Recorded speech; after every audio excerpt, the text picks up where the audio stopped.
السلام عليكم، ازيكم يا حبايبي؟ عاملين ايه؟ يا رب تكونوا بخير وانتوا بتتفرجوا عليا. جايلكم فيديو جديد ووصفة جديدة وان شاء الله تكون مفيدة. نسمي الله ونصلي على الرسول.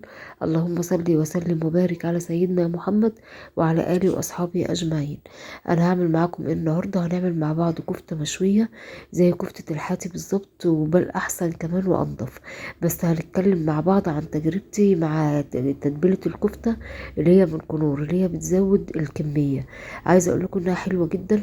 في ماركات كتير طبعا غير كنور وبتتعمل برضو بنفس الطريقه، بس انا اللي لقيته بصراحه قدامي يوم ما كنت بنشتري الحاجات يعني كانت اللي هي كنور دي. فهي حلوه جدا وطعمها حلو وفيها توابل حلوه وموفره وجميله جدا قوي. نقول بسم الله الرحمن الرحيم. جبت كده حوالي عن يعني ايه نص يعني نص كوبايه ميه، الا حاجات بسيطه يعني ما بين الربع وما بين النص كده. بس هي المفروض تكون ربع كوباية من المية. حطيت عليهم بقى الكيس بتاعنا ده. انا اول ما فتحت الكيس بصراحة انا اول مرة اعمله، وقلت لو التجربة حلوة وناجحة وكويسة هعرضها معاكم. مش حلوة، خلاص يعني هوقف الفيديو على كده وخلاص، ومش هنزله يعني. بس انتوا عارفين ان انا ما بنزلش حاجه لما بكون جربتها وبتكون الحاجه كويسه.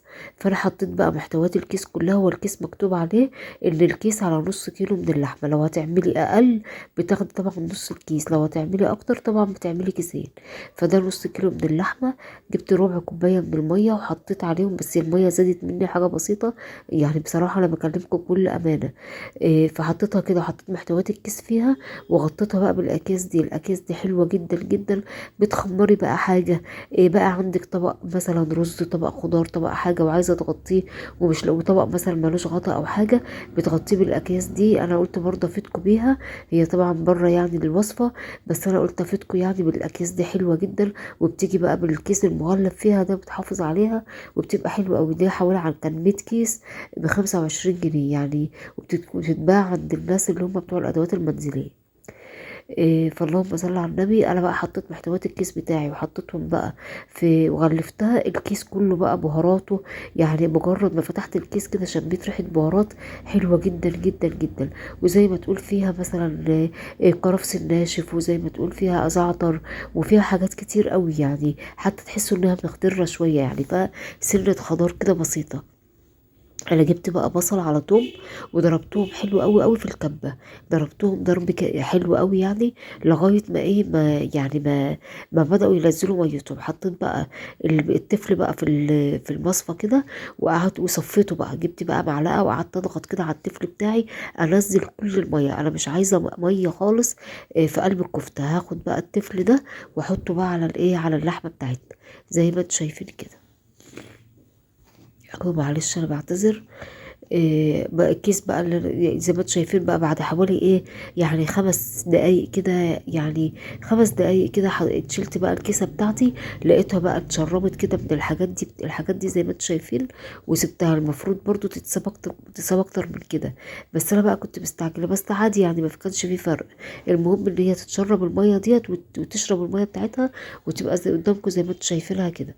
وهجيبها بقى احطها على اللحمة، على البصل، وهحط بس ملح وفلفل بس. ما حطيتش بقى لا كمون ولا كزبره ولا جنزبيل ولا قرفه ولا اي توابل نهائي. انا هي كلها كانت كفايه. استكفيت بالبهارات اللي فيها بصراحه، لان البهارات بتاعتها ادت لها ريحه حلوه قوي. وحته بقى انها ضعفت الكميه، بصراحه هي ضعفتها، بس برضو مش بالصوره اللي انا كنت متوقعاها. كنت متخيله انها ترمي اكتر من كده، بس هي ضعفتها عن ما تعملي لحمة وبصل بس. جبت بقى معلقتين بس بقسماط كده، حطيتهم عشان خاطر بس تحسبا كده ان ايه السوائل المية اللي انا حطيتها في الخلطة دي. خفت بقى تفك مني، فانا حطيت معلقتين البقسماط دولت عشان خاطر ايه ان الكفتة ما تنزلش مية وكده. جبت بقى عليهم ربع كوباية، ربع معلقة كده من ربع معلقه كده من البيكنج باودر. اي بيكنج باودر، مش لازم الشيف يعني، بس انا عشان انا ما بجيبش الا الشيف هو اللي كان عندي. فانا خدت ربع معلقه كده، مصممه انها كوبايه. معلش البرد بقى وعامل عمايله، معلش. ربع معلقة من البيكنج باودر على معلقتين، معلقتين كبار كده من البقسماط. وعجنتها بقى، عجنتها عجنة حلوة قوي. بس انا فصلت الكاميرا بقى عشان كنت عايزة اشمر بقى كمي وكده عشان اعرف اعجنها. او ممكن تاخدوها لفة كده في الكبة، بس انا حسيت انها لما اتحطت في الكبة، حتى انا جربت يعني اخد جزء كده واحطه في الكبة، حسيت انها هتسيح قوي. فقلت بقى لا، انا عايزة اعجنها بس. وكده مية البصل بقى انا حطيتها بقى في التلاجة، هي ومية البصل حوالي كده عن ساعة. اللهم صل على النبي. قمت رايحه بقى ايه، حطيت بقى معلقه صلصه كده، حتى جيت احط صلصه قامت هي طالعه لوحدها من الصلصه الجاهزه ديت على ميه البصل، ونص معلقه كده من الزيت بس كده عشان تدي لمعه كده للكفته.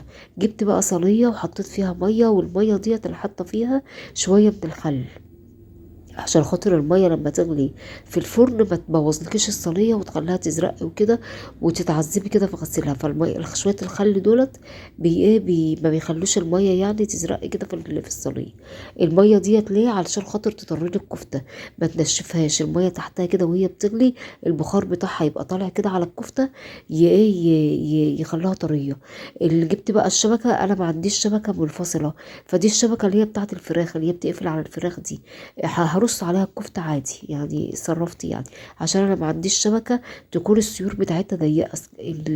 الشبكة بتاعت الفرن بتاع الكهرباء السيور بتاعتها واسعة، فما نفعتش خالص. فقمت جايبة بقى الشبكة اللي هي بتاعت الفراخ دي وسبتها وهي مقفولة كده، ورصيت عليها الايه، الكفتة. بقيت قبل ايدي كده من الخلطة اللي هي مية البصل بالصلصة بملح بفلفل بشوية الزيت دولت، وايه واصبع بقى الكفتة بتاعتي. تصبعها بقى على شوكة، تصبعها انا عملتهم بقى على شيش يعني عصيان الشيش طاووق ديت، عشان ما عنديش برضو اللي هي الاسياخ بتاعه الكفته دي.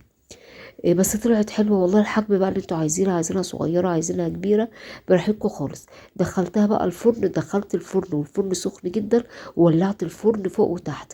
ما قعدتش تلت ساعه، تلت ساعه بس يا بنات. اكتر من كده هتفك، اكتر من كده هتنشف يعني، هتبقى ناشفه. احنا عايزينها كفته طريه كده زي بتاعه المحلات.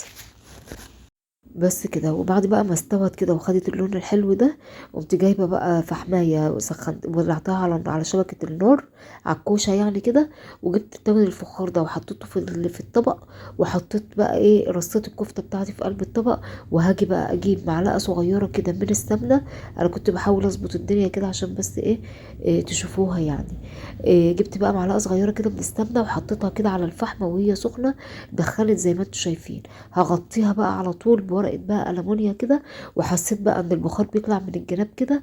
جبت بقى، كان عندي قماشه كده من اللي هي بتاعه المطبخ اللي ببقى ارص عليها العجين والحاجات دي، حطيتها بقى كده زي ما انتوا شايفين. قفلت على الطبق بتاعي بقى كده، كتمت البخار جواها كأنها مشوية على الفحم بالظبط. بس كده. انا عملتها بقى مع مكرونه. انتوا حابين بقى تعملوها وتعملوا منها سندوتشات بقى وطحينه وحاجات زي كده، براحتكم خالص. بس عايزه اقول لكم التجربه ناجحه جدا وحلوه جدا. وفي ماركات كتيره جدا يعني، عن كنور كمان لو مش عايزين كنور. بس انا ما جربتهاش. كل ما هجيب حاجه ان شاء الله هجربها معاكم باذن الله. بس وكفته طريه وجوسي وحلوه جدا جدا جدا. ان شاء الله تجربوها وتستفيدوا منها. وعجبتني بجد، وريحتها حلوه قوي قوي، والبهارات بتاعتها يعني تكفي وتوفي. ده الفيديو بتاع النهارده يا حبايبي، اشوفكم في فيديو جديد.